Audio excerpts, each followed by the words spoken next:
Hi ಎಲ್ಲರಿಗೂ, ನಾನು ನಿಮ್ಮ ಕೀರ್ತಿ ಶೆಟ್ಟಿ.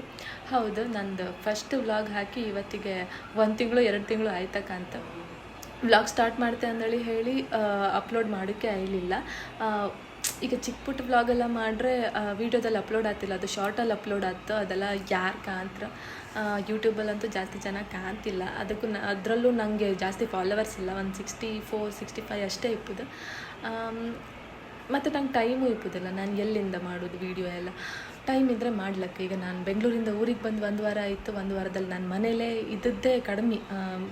ಅಲ್ಲಿ ಒಪ್ಪೋದು ಇಲ್ಲಿ ಒಪ್ಪೋದು, ಅಪ್ಪ ಅಮ್ಮ ನವರಾತ್ರಿ ಅಲ್ಲಿಗೆ ಹೋಪ ಇಲ್ಲಿಗೆ ಹೋಪ ಅಂದೇಳಿ ಹೇಳಿದ್ರು.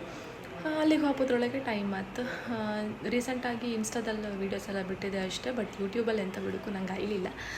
ಅದಕ್ಕೆ ಇವತ್ತೊಂದಿನ ದೇವಸ್ಥಾನಕ್ಕೆ ಹೋದ ಬ್ಲಾಗ್ ಮಾಡುವ ಅಂದೇಳಿ ಮಾಡಿದೆ. ನವರಾತ್ರಿಗೆ ಮನೆಯವರೆಲ್ಲ ಊರಿಗೆ ಬಂದಿದ್ದರಿಂದ ಎಲ್ಲರೂ ದೇವಸ್ಥಾನಕ್ಕೆ ಹೋಪ ಅಂದೇಳಿ ಪ್ಲ್ಯಾನ್ ಮಾಡ್ತು, ಫ್ಯಾಮಿಲಿಯವರೆಲ್ಲ. ಧರ್ಮಸ್ಥಳ ಸುಬ್ರಹ್ಮಣ್ಯಕ್ಕೆ. ನನ್ನ ತಮ್ಮ ಒಬ್ಬನೇ ಮಿಸ್ಸಿಂಗ್. ಅವನು ಈ ಸತಿ ಊರಿಗೆ ಬರಲ್ಲ, ದೀಪಾವಳಿಗೆ ಬತ್ತಿ ಅಂದೇಳಿ ಹೇಳಿ ಬೆಳಗಿನ ಜಾವ 3 ಗಂಟೆಗೆ ಹೊರಟ್ರು. ಹೊಪತ್ತಿಗೆ ಅಂದರೆ ರೀಚ್ ಆಪತ್ತಿಗೆ ತುಂಬ ಲೇಟ್ ಆಯಿತು. ರೋಡ್ ಸಿಕ್ಕಾಪಟ್ಟೆ ಹಾಳಾಗಿದ್ದರಿಂದ ಆನ್ ಟೈಮ್ ರೀಚ್ ಆಗೋಕ್ಕಾಗಿಲ್ಲ. ದೇವ್ರ ದರ್ಶನ ಮುಗಿಸ್ಕೊಂಡು ಹೊರಗೆ ಬಪ್ಪತ್ತಿಗೆ 12 ಗಂಟೆ 12:15 ಆಯಿತು. ಅಲ್ಲಿಂದ ಸುಬ್ರಹ್ಮಣ್ಯಕ್ಕೆ ನಾವು ಹೋಯ್ಕಿದ್ದಿತ್ತು ಅಂತಕ್ಕಂದ್ರೆ 2 ಗಂಟೆಗೆ ಅಲ್ಲೋ ಕ್ಲೋಸ್ ಮಾಡಿದ್ರು. ಮತ್ತು ವಾಪಸ್ ಓಪನ್ ಮಾಡೋದು 4 ಗಂಟೆಗೆ. ಹಾಗಾಗಿ ಅಲ್ಲಿಂದ ಹೊರಟದ್ದು ಮತ್ತೆ ಎಲ್ಲೂ ಸ್ಟಾಪ್ ಮಾಡಲಿಲ್ಲ, ಡೈರೆಕ್ಟ್ ಸುಬ್ರಹ್ಮಣ್ಯಕ್ಕೆ ಹೋಯ್ತು. ಅಲ್ಲಿ ನಾವು ಇನ್ನೇನು ಹೋಪತ್ತಿಗೆ ನಾವೇ ಲಾಸ್ಟ್ ಅನ್ಸುತ್ತೆ. ನಾವು ಹೋದ ಮೇಲೆ ಅವರೆಲ್ಲ ಕ್ಲೋಸ್ ಮಾಡ್ರು.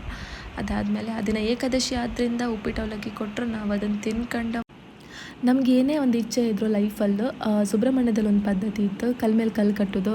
ನಮಗೆ ಏನಾದರೂ ಆಸೆ ಈಡೇರಬೇಕು ಅಂತಿದ್ರೆ ಆ ಕಲ್ಲನ್ನು ಕಲ್ ಮೇಲೆ ಕಲ್ಲು ಎರಿಸ್ತಾ ಹೋಗಿ ಅದು ಬೀಳದೆ ಇದ್ದಂಗೆ ಕಟ್ಟಿದರೆ ಅದು ನೆರವೇರುತ್ತೆ ಅನ್ನೋದೊಂದು ನಂಬಿಕೆ ಇತ್ತು. ಅದನ್ನು ನಾನು ಅರ್ಥ ಮಾಡ್ಕೊಳೋದು ಹಾಗೆ. ರಿಯಾಲಿಟಿ ಅದೇನಿದೆ ನನಗೂ ಗೊತ್ತಿಲ್ಲ. ನಿಮ್ಗೆ ಎಂತಾದರೂ ಗೊತ್ತಿದ್ರೆ ನಂಗೆ ಹೇಳಿ.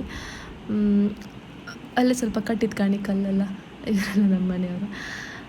ಮಕ್ಕಳು ಏನು ಮಾಡ್ರು ಕೇಳಲ್ಲ. ನೀರಿಗೆ ಸ್ವಲ್ಪ ಆಟ ಆಡ್ಕೆ ಅಂದೇಳಿ ಹೇಳಿ ಸ್ವಲ್ಪ ಆಟ ಆಡ್ಕೊಂಡು ಅಲ್ಲೇ ಸ್ವಲ್ಪ ಟೈಮೆಲ್ಲ ಸ್ಪೆಂಡ್ ಮಾಡಿ ಮಕ್ಕಳಿಗೆ ಆಟ ಸಾಮಾನು ಅಂಗಡಿ ಕಂಡ್ರು ಕೂಡ ಆಟ ಸಾಮಾನು ಬೇಕಾದಲ್ಲಿ ಹಠ ಮಾಡ್ದು. ಆಮೇಲೆ ಅವ್ರಿಗೆ ತೆಗ್ಸಿ ಕೊಟ್ಟರು ಮನೆಯವರು. ಅದಾದ್ಮೇಲೆ ಸೀದಾ ನಾವು ಹೊರಟದ್ದು ಮನೆಗೆ. ಗಾಡಿಯಲ್ಲಿ ಹೊಪ್ಪತ್ತಿಗೆ ಮಕ್ಕಳ ಹತ್ರ ಮಕ್ಕಳೇ ಒಂದು ಹಾಡು ಹೇಳಿ ಅಂದೇಳಿ ಹೇಳೋದಕ್ಕೆ, ಮಕ್ಕಳು ಯಾವ ಹಾಡು ಹೇಳ್ದು ಅಂದೇಳಿ ನೀವೇ ಕೇಳಿ.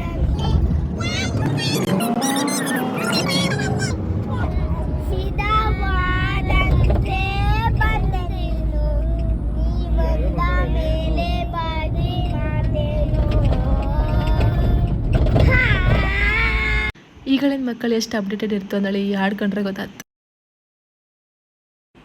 ಸುಬ್ರಹ್ಮಣ್ಯದಿಂದ ವಾಪಸ್ ಮನೆಗೆ ಹೋಪತ್ತಿಗೆ ಲೈಟಾಗಿ ಮಳೆ ಸ್ಟಾರ್ಟ್ ಆದಿದ್ದರಿಂದ ಅಲ್ಲೇ ಸ್ವಲ್ಪ ಹೊತ್ತು ಸ್ಟೇ ಮಾಡ್ಕಾಯ್ತು.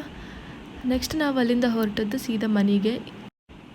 ದಾರಿ ಮಧ್ಯದಲ್ಲಿ ಹೋಪತ್ತಿಗೆ 4-5 ಗಂಟೆ ಸೂರಿಗೆ ಎಲ್ಲರಿಗೂ ಸ್ವಲ್ಪ ಹಸು ಹಪ್ಪಕ್ಕೆ ಶುರುವಾಯ್ತು ಅಂದೇಳಿ ಜೋಳದ ಅಂಗಡಿ ಹತ್ರ ನಿಲ್ಲಿಸ್ರು.